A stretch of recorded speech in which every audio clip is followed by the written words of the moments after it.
noloshu waa struggle, noloshu waa halganka nololeed ha jilcin, nolosha weligaa macmacaan ha ka raadiniyo wax jajabaniyo wax laysla helo waxaa ha ka dayday. nolosha waxaad ku tala gashaa inaad si fiican u waajahdo, markaasaad guusha ka gaadhaysa.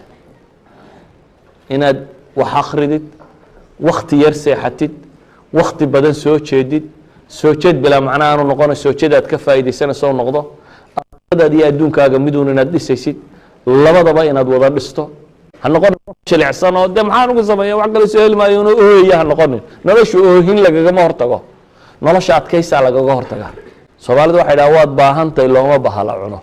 mataqaanin mahmaahda haddaad tidhahdo waad baahantahay waraabo qalo ama dacwo qalo doofaar qalo saa lama yeelo. waad baahantahay bahalka looma cuno. intaad adkaysan kartaa ma isu dhowri kartaa la is dhowraa. caqabaadka idinku hor yimaadana ilaahay qur-aanka wuxuu ku leeyahay yaa yaxya khudi lkitaaba biquwa. nebi yaxyow kitaabka waxaad qaadataa baa ilaahay leeyay jiddiya, si adag. qofka dhallinyaradii waa waktigu ugu xooga badnaa ee yuu noqonin waktigaa ugu jilicsanaydeen. oo waktigaad ugu xooga badnaydeen ee ha u muuqanina waktigaa ugu jilicsanaydeen. waa waktiga ugu faa'iidada badnaydeen, ummadiinna, dadkiinna, dalkiinna, wax walba waktigaa ugu faa'iidada badnaydeen yuu idinka dayacmin waktigaasi. idan firaaqadu, dhallinyaronimada firaaqadeedu waa waxaan dib loo soo helaynin. waa waxay gabayada iyo udabadu intay qayliyaan layta shabaaba yacuudu yowman faakbirhu bima facala almushiibu ay ku gabyaan. waryaa dhallinyaronimadii maalinuu soo celiya da-i waxay badayaan uga sheekeeya buu leeyahy. waxaan idin leeyahay markaa firaaqa waktiga ka faa'iideeya. qofka dhallinyarada tajribadiisa waa yarta, waayo aragnimada nolosha uu leeyahy sanad kastoo jirto waxbaa kugu kordhaya. idan waayo aragnimada nolosha uu leeyahy way yartay. xalku waxa weeyaan inaad programid noqoto. waktiga xisaabso oo program u samee oo ha noqdo raasumaalka. maanta haddaad waxoogaa lacag intaad soo hesho ay suuqa kaaga soo lunto ka waran, madaxaad maanta o dhan isqaban lahay. aniyow 5,000 shilin oo 5,000 karoon aan maanta bangiga kala soo baxay ayuu maalka markaa marayay shandadu ma isku rido jeebkaan la waayay. waad murugaysantay. waxaan taa uga jeedaa waktiga inaad dareentaan. weliba waktigaa dhallinyarada ti waa waktigaad wax weyn qaban karto. markaad 50 jir soo gaadho waktigaaga waxaad ka dhalin kartaa uu iska yaryihi. waktigaaga keligaa ma lihidoo dad baa kula leh. awow baad noqonaysaa, caruur baa kula leh oo kuwaad awow ahayd baa kula leh oo reero oo xidhiidh oo dad oo kumaankum qof baa kula wadaaga saacadahan yaraad haysa. laakiin markaad dhallinyaro wata cidina kulama laha, adaa iska wada wata waktigaaga. caruurna kaama daba ooyeyso, cid kalena kuguma mashquul ahaa, adaa waktigaaga leh. adigay tahay inaad isticmaasho. qofku jadwal nololeed inuu leeyahay, wakti uu wax akriyo, wakti uu seexdo, wakti uu soo jeedo, wakti uu wax barto, wakti uu wax baadho. inaad noloshaadu jadwal leedahay. inaad isku daydo hurdo intaad yarayn karta inaad yarayso. inaad isku daydo entertainment, waxa waktiga lagu lumiyo intaad yarayn karta inaad yarayso. inuu kaa noqdo un mar aad wixii kaloo dhan caajistay inaad ku soo yaro baraarugto un. yani haddaan imika maanta o dhan wax akriyo waxa laga yaabaa 3 saacadood markaan maraya inaan daalo. waxaan u baahnay nus saacaan iska yaro nasto, fadhiyo oo iska shaashaayo, saaxiibkay la sheekaysto, warramo. laakiin nus saacani wuxuu isiinayaa inaan dib appetite ugu helo. waa appetizer. inaan dib ugu helo shahiya, yacni dib inaan u isticmaali karo haddana mar kale ama wax akhriska ama wax qabad kale. waxa weeyaan nicmadii ayaynu niqmo u aragnay. waa laba erayo af carabiya. nicma waa barwaaqo, waa shaygii lagu barwaaqaysanayey oo loo arkay inuu yahay dhib iyo kadeed. maxaan uga jeedaa mas'alat alfiraaq. firaaqa ma taqaanaa? jaaniska, waktiga. ninka dhallinyaraday waxay ahayd markuu wakti helo inuu ka faa'iidaysto, nimco ilaahay siiye u arko inuu wakti isbeera oo aanu waxba ku qabanin inuu haysto inay nimco u aragto. laakiin haddii waktigu xanuun kugu noqdo ka waran, aad tidhaha iskuulkiina waa fasax, wax allaaliyo waxaa qabta habeenkaa caawaa garan maayo. discotiga ma qabanaa mise filimka qabanaa? xaggaynu waktiga kusoo dillaa. marka aan kubad iska daawano, tv-ga inoo shid maantao dhan uu tv hoos galgasho unoo kolle kaa ka rog laba boqoloo jannal kolla kaa ka rog meel wiil yari boodboodayo oo heesayo ama mid caag loo buufiyo kubad eryayo ama wuxuun inuu eego nicmadii uu haystay ayaa qofkii ula muuqatay dhib waktigii nicmu ahaa nicmo aada wax ku barato aada ku shaqaysato aada wax ku qabsato aada dad ku noqoto aada ku korto hadday iyadu dhib kugu noqoto ay noqoto dhibtii laga takhallusayey waarsaan u gallaa seexo diinahaysa saar kolbaysa sii dad wuxuu rabaa inuu 20 saacadood hurdo wakti badan inuu hurdaa buu doonaya waayo waa fasax buu ku leeyahay wuxuu rabaa waktiga meeluu ku dilo inuu soo boodboodo meelaha tago ku dilo war waxaana aad dilaysaa waa cimrigaagii hadda cimrigii kuu tirsanaa imika haddii lagu idhaha naftaa lagaa qabto waxaad leedahay ilaah waxa laygu daro socanka maaha ilaah waxa laygu daro markii lagugu darayna waxaad ku leedahay xaggaanu qabanaa markii lagugu daray iminka haddii la idhaha nafta halaydinka wada qabto wada argagixi lahayd qof oo anigu inugu filan noolaadayaan iska dhinto waa yaryihi hadii la idhaha nafta halaydinka qabto may baynu odhan lahayn ilaahay wuxuuna inoo saa'idiyo laakiin marka lagu saayidiyey ee in lagugu daray haddaad waxaad ku qabataba garan weydo oo intaad soo toostan oo aad tidhahda niya waktigii baa batay maxaynu ku dillaa inawada meelaha iska soo warwareegne kubad soo cayaar ra-aan waxaan soo samayno entertainment iyo music iyo wax lagu dilo la raadiyo hiya almashkila dhibta waxbarashadu qofku markay ka hor timaado had iyo goor derbiga kalu ku dhaca oo ah inuu ama xashiishada iibiyo ama suuqa iska galo ama dhulkaa warwareega ama waxaa marka la dhaha iskuulka maxaad u qabaa iskuulla dooni mayne way soo eriyeen macallimiinta akhlaaq xune haddaba hasha ku yara adkaata waxaan kala marsiiyo markay soo yara adkaatay iskuulkii iyo qaabkiisii ayuu reason kala samaysanayaa oo uu suuqa ku galo qofka si fiican intelligent kasta ahaw si kasta u maskax badnow haddaan waxaan si wanaagsan lagaaga dhaadhicin oo cid ku caawisa iyo cid kaloo aad taageerta aanad helin way ka hor imanaysaa dadkuna adkaysiga wuu kala leeyahy dadka intelligentka badan baana in badanoo ka mid ay adkaysan yartay markiiba way soo car hadda waa qof caqli badan laakiin markii hore ama iskuulkii hore aanu soo qaadanin ama meel dhexu ka soo yaro bilaabay ama afka ku yaro adkaaday ama isagaan si wanaagsan wax u soo diyaarin 2-3 subject markay ku soo adkaadaan waa kuwa ugu badan ee xagga kale u booda maskaxdu waa angalka wax laga sawiro waa qaabka wax loo tusiyo maskaxdu waa cidda wax u sheegtay iyo feedbackeeda xataa waxa ra'yiga dhaaf isaga masale aaraa iyo ra'yi daaye waxa tangible la taabtaa lagugu qaldi karaa ma u malaynaysaa haddaan idin tusaya waraaq yar duuduuba sooma fadhidaa waraaqa ma haysataan waraaq yar sidaa waxaad samaysaa waraaq yar waraaq sidaa dheh sidaa intaad usto sacabkaaga saar qofka kugu xigee saaxiibkaaya labadiisa farood qabo isweydaari sidaa dheh saaxiibkaa sii jeesa dheh isagoo sii jeeda labadaa farood oo isweydaarsan waraaqdaa saaroo caynkaa dheh waa inuusan dheh waa labuu ku odhanaya ku day waa halkaa waraaqa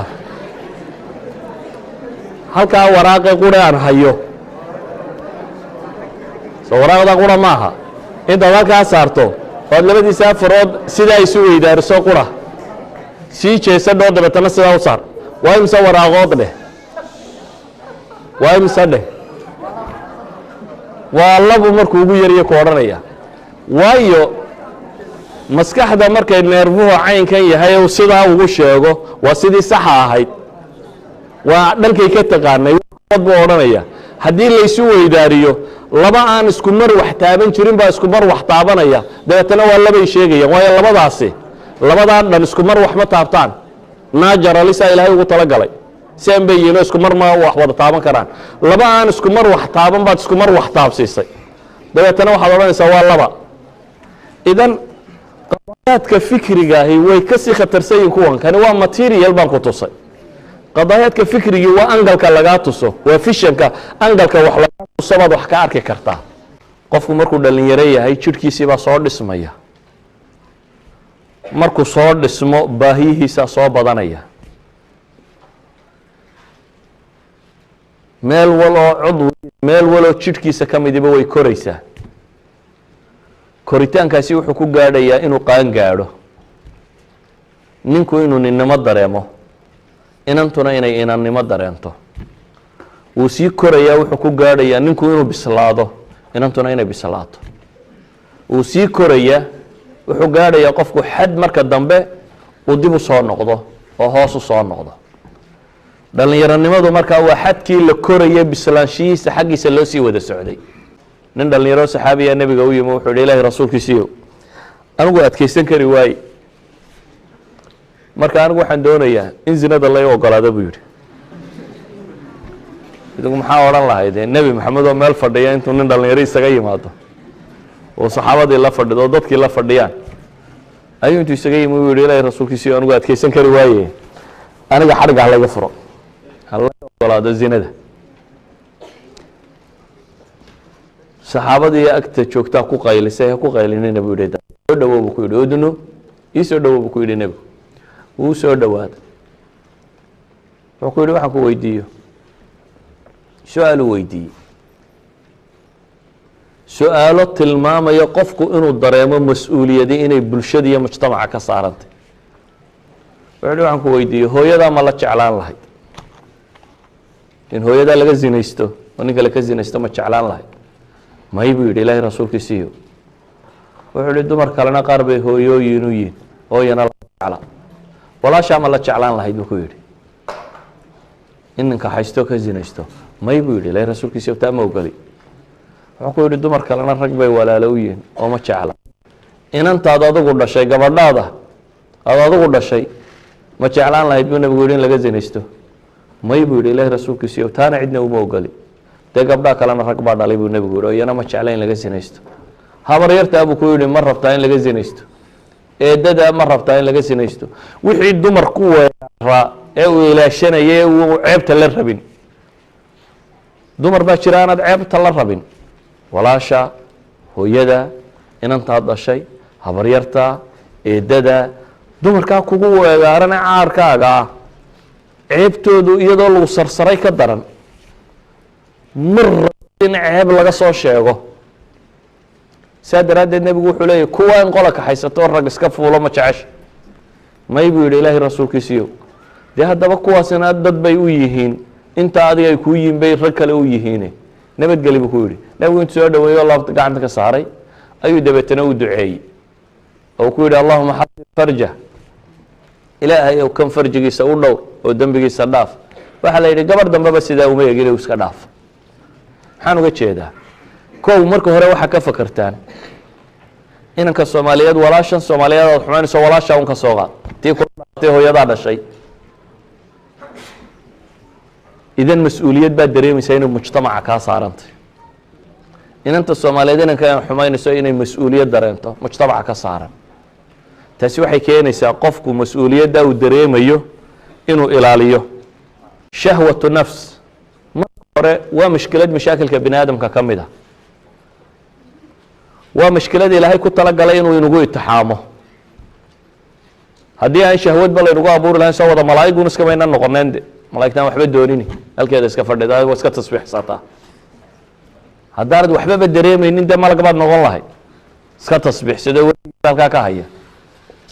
laakiin akhlaaqiyaadku waxay ku yimaadaan baa la yidhaahdaa qofkani wuu akhlaaq fiican yahy iyo wuu akhlaaq xun yahy waxa u dhaxaysa in la itixaamo,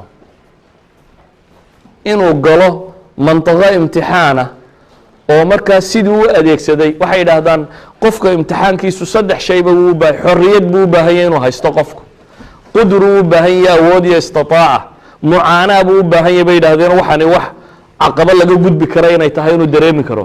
intaa markay dhacdo ama wuu gudbi ama wuu dhici oo wuu hooban. inaad gudubtaa ma fududa. inaad gudubtaa ashyaa badan bay u baahantahy. ko inaad muslim dhaba noqotaa bay u baahantahy. labo inaad ilaahay ku xidhantaa bay u baahantahy oo aad ilaahay xasuusatid wax kastaba, oo xumahan iyo nafti iyo shayطaan markay kuu sheekeeyaan alle aada xasuusatid, oo cadaabkii kuu muuqdo, oo jannada la waayayaa intay leegtay aad tasawurtid, oo aakhira kuu muuqato, oo aan doonistan yare naftoo quri kuu muuqaniyo macmacaanka inay kaa doonaysa. kaasi waa shay muhima oo qofka in lagu koriyaa u baahantay. wuxuu u baahan yahay in qofka xishoodka lagu soo koriyo, inantu inay xishoodnimada inannimo ku korto. haddaanay xishood ku soo korin afka wax walba waa iskaga ballaadhinaysaa, dabeetana hungurigu waa bilaabmaya. inanku haddaanu xishood ku soo korin sheekada koowaad baaba laisku fahmaya, laakiin haddii xishood lagu soo koro waxay noqonaysaa muddo in wax dahaadhnaadaan ama daboolnaadaan. yacni waxaa kala jira maruu qofku dareenkiisa xukumo iyo mar xataa dareenkaa xoog badan karo. haddii matalan marka hore aad soo badheedho tidhaahdo filmaanta xunxumaan daawanaya, anigu iska dhagaxbaan oo waxba ma dareemo waa iska daawadaa una dhuhun baan ku eegaagaa haddaad tidhaahdo miyay runta? run maaha. filim xun baan shidaya waa iska eegeegaynaa un, laakiin waxba dareemi maayo, run maaha. idan qofku meesha xun inuu ka fogaadaabaa marka hore habboon. intuu ka dheeraan karo inuu ka dheeraado, bii'a nadiifa inuu tago, mujtamac nadiifa inuu la dhaqmo, noloshiisa inta dad wanaagsan inuu la qaato. inanta muslimadee hablo kaloo muslimadoo wanaagsan inay la dhaqanto, inanka muslimkii inamo kaloo muslimiinoo wanaagsan inuu la dhaqmo, inuu masaajidka ku xidhmo, inuu meelaha cibaadada ku xidhmo, in dadka khayrka ugu yeedhayo ku xidhmo, si uu uga fogaado ciddan sharka ugu yeedhaysa, inuu naftiisa kantaroolo ilaaliyo. ilaahayna wuxuu leeyahy waliyastacfif aladiina laa yajiduuna nikaaxan xataa yugniyahum allahu min fadlih. waxa aan tilmaamayaa waxa weeyaan dhib badan baa jirta. dhibtaana idinkaa iga aqoon badan oo da idinkaa dareemayaba. waa dhib xal leh. cid idin ma laha bini aadam ma tihidine waxaa laydin leeyahay dhibtiina janno ku raadiya. jannadu tacab bay u baahan tahay. nebigu wuxuu yihi ilaahay jannadiisu waa qaali. waxa qaaligaana dee si fudud la yskagama helo. shaqo iyo hawl bay u baahan tahay. waxa fududay adkaysi buu u baahan yahay, hawl buu u baahan yahay, shaquu u baahan yahay. shaqadaa waxaa ka mid ah inaad dhowrsanaatid oo inankuna inannimadiisa dhowro, inantuna inannimadeeda dhowrto, guur xalaale mooyaane.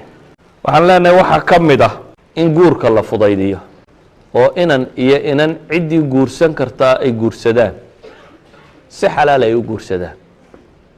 guurku ceeb maaha. gabadh weyn iyo gabadh yar, inan weyn iyo inan yar, mid la guursada toona ceeb maaha. bini aadam inuu isu baahan yahay waa la wada ogsoon yahay, ama ha yaraado ama ha weynaado. inuu isu wada baahan yahay waa la ogsoon yahay. dhaqanka aynu halkan ka barannay runtii dhaqan qurux badan maaha. dhaqanka odhanaya laba isku da ee isguursata waa dhaqan waalan. laba un isku da, war labadii la isu calfaa isguursata, labadii kala heshaa isguursata, labadii nolol wadaagi kartaa isguursata. age wise qasab maaha. sida awgeed guurku inuu fududaado, nin weyn iyo nin yar, inan weyn iyo inan yar, miduu doonaba hadee guurku inuu fududaado. qof kasta oo guursan karaa inuu guursadaa waa maطlab sharciya, si uu naftiisana u dhowro, mujtamacana ilmo xalaala ugu soo kordhiyo. sida awgeed buu nebigu wuxuu aada u ammaanay, ina rabbaka layacjab lishaabi laa sabwata lahu buu nebigu yidhi. ilaahay wuxuu la yaabaa buu nebigu yidhi ninka dhallinyarada ah ee aan sabw ahayn. sabwadu waa mayl ila alhawa, aan xaggaa dumarka aadka ugu jiljilicsanayn, xaggaa eegin. sabwa waa ficlu mara. qofka dhallinyarada ee aan sabwa ficla quraba mar qura xagga dumarka u janjeedhaynin ee dhowrsoon. sidaa awgeed buu nebigu salawaatu ullaahi wasalaamu calayh xadiidkiisii saxiixa wuxuu ku tilmaamayey 7 maalinta qiyaame carshu raxmaanka hadhsada. maalinta qiyaamaha ee dadku wada qaawanyey, ee cadceedu dhowdahay, ee meeshu kulushahay, ee qof walba dhididkiisu hafiyey, ee naftu dadka isugu wada timaado, ee qof waliba yaa nafsi uu taagan yahay, ayaa sariirta boqortooyada ee alle subxaana wa tacaala carshigaa hadhkiisa dad gaara baa la yidhahdaa idinku hooskaa hadhsada. qiyaamaha dad gaara baa meeshaa la hadhsiiya. dadkaa gaarkaa waxaa ka mid a imaam, madaxweyne, ummadda u cadaalad sameeyey. qofka labaad wuxuu nebigu ka dhigay qof dhallinyaro ah oo ilaahay cibaadadiisa ku koray oo yacni xumaha ka dheeraaday. qofka saddexaad wuxuu ka dhigay nebigu salawaatu ullaahi wasalaamu calayh qof mu'minoo qalbigiisu masaajidka ku xidhan yahay yacni salaadiba salaadbiso aan salaadba ka tegin qofka afraadba wuxuu nebigu ku tilmaamay inuu yahay laba qof oo ilaahay dartiisu jeclaaday aan wax kale isu keenine waxa isu keenay uu yahay kalgacal ilaahay dartii isku xidhiidhinayaan ilaahay dartiina uu kala taga ka ku xiga wuxuu nebigu ka dhigay warajulun dacathu imra'atun daatu mansibin wa jamaal nimay u yeedhay gabadh reer la yaqaan ka dhalatay quruxna leh ama mansab sare haysata wasiir iyo madaxweyne yacni gabadh meel sare joogta quruxna u dhan tahay yacni dumarka maxaynu u naqaanaa loogu jacayl badan yihi gabadh reer ladan oo la garanayo macruufa ka dhalatay khilqadeed iyo abuurkeeduna aada u qurux badan yahay intaa waxa raacda dee diinteeduna wanaagsan tahay laakiin dee halkan xumaan laga warramayaayo diintu meesha ma taalo markaa gabadh qurux iyo reerba ka dhalatay oo tidhi warba laynakeen caawa wada casho tagne oo uu leeyahy naa ilaahay baa ka baqaya iga tagordo ilaahay uu ka baqayo uu diidan yahay qofkaasi ama inan wiil dee reer ka dhashay oo qurux badan uu yidhi caawa reerka iskaga kaale inay ku casho geynayo tidhi waar orod gurigiina qabo kaayagaanu ka cashaynaynahay idan inantaa diiday inay ninkaasi raacdo ama inankaasi diiday inuu ninkaasi raaca waxay ka mid yihiin toddobada maalinta qiyaame carshiga alle hadhsada waa mansilo aada u weyn ka toddobada nebigu ka dhigayey qof sadaqo baxsaday kii lixaad oo gacantiisa midig waxay bixinayso ta bidixaanay ogaanin yacni waa nimaan lacagta u aaba yeelin xumaha uguma aaba yeelayo waxaan ugu aaba yeelaynin wanaagga kan si kan wax ka bixi kan wax u dir kan sadaqaadkiisa u baxsanaya qofka toddobaadna wuxuu nebigu ka tilmaamay qof intuu ilaahay dartiisu taagay ooyey cibaado u alla caabudayo subxaana wa tacaala midna wada ogsoonaada inan iyo inanba qof kastoo xumaaday in allaha yakfir dunuuba jamiica ilaahay dembi dhammaantii wuu dhaafaa qofku hadduu tooso inanku si kastoo ay u xumaatay inanku si kastoo u xumaaday hadduu soo noqdo ilaahay u toobad galo ilaahay dembiga wuu dhaafaa qofka mu'minkee toobad dhaba la yimaada waa ka yowmi waladatu ummu mushkiladda in badan oo dhalinyarada ka mid a ama soomaalida ka mid a haysata waxa weeyaan waxay moodayaan qofku hadduu xumaado inaanu sooba noqon karin in lasii fogeeyo heblaayo baasha iibisaaye dabadda usii tuura ama hebeen in lasii fogeeyo waxaa leeyahay yaan lasii fogeynina dadkaas shaytaan iyo in loogu gargaarina ha laga soo celiyo hadday toobad keenaan aada u wanaagsanaadaanna waa dad fiican markaa saxaabada nebiga maqlayseen ee waaweynaa dee markii hore gaalo jaahiliin oo wax walba samaysamay ahaayeen gaalay ahaayeen gaalnimo dembi ka weyn baa jira gaalay ahaayeen gaalna wax walba way isaga banaanaa laakiin markay islaameen bay waxaan ka fuqeen dadka muslimiinta ana yaan laga quusanin waxaa la yidhahdaa fudayl ibnu ciyaad ma taqaana waa nin taabiciintii waaweynaa ka mid ah culamada muslimiinta laga dambeeya ee waaweyn buu ku jira waa raggii cibaadada u go-ay buu ka mid ahaa iyo cilmiga xaramkuu deganaan jiray marka fudayl ibnu ciyaad culamaai siyar waxay soo wariyeen waagii hore qaaticu ariiq buu ahaa nin buu ahaan jiray khatara oo jidgooyo ah oo dadka nafta isugu keena wuxuu yidhi habeen buu is yidhi meel ka dhac dabeetana wuxuu maqlay qof tukanaya habeen oo salaatu leyl u taagan oo qur-aan akhrinayo le alam ya'ni liladiina aamanuu an takhshaca quluubuhum lidikri illahi wamaa nazala min alxaq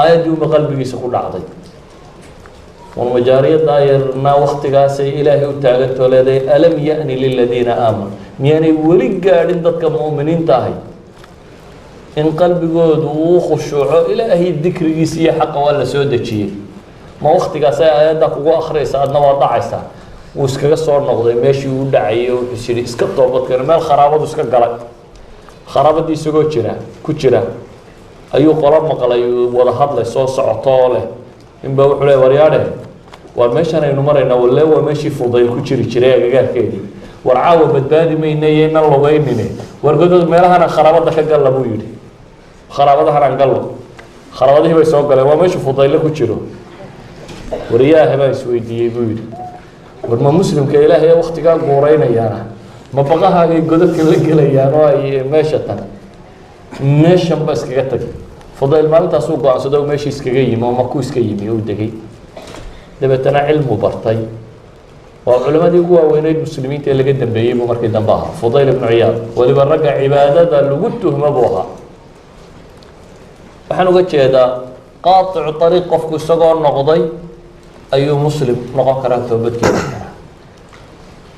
وحقول أنا دلله وحويان اللي يرد أنت ندرسنا الله يدنا آمين أنت دفتها ستنا إلهي دفتها كسوسا وريتها مشكلة كل عضي إن نيا ينام بمتك الدوران النقضاني وأدبكنيو إن قحنا ماضي يعني كذا بتجنا كسوسا كل يجي نشكو إنه كسر كرو مليوبا حشيشة دام مليوبا إنكو حيسكت ضيدا إن مليوبا كسر شيدا وحلاقي يا بعض بدني إن يقلين ما أنت سلبت أي درسي لكن عد قاعدته كشيدا مش بإلهي إن أنت هنا سلادة حاجات كونغاد غير كإنه حقوقك أنا دينا حماتي تاعي إنك سلادة حاجات دي بتجي دوتا قفل ما يبغى لكن هدي دي بالله سوق بتقول سود ويجو وطريقة الصواب قاعد دي بالله تصيو وبشر ويحجاج كره تسوي قطع لمركب هريدة كاسي يلقوا إلا بالماشى إلى هنا وحكبر يا عز وجل إنه ذكر نفتك قاعدة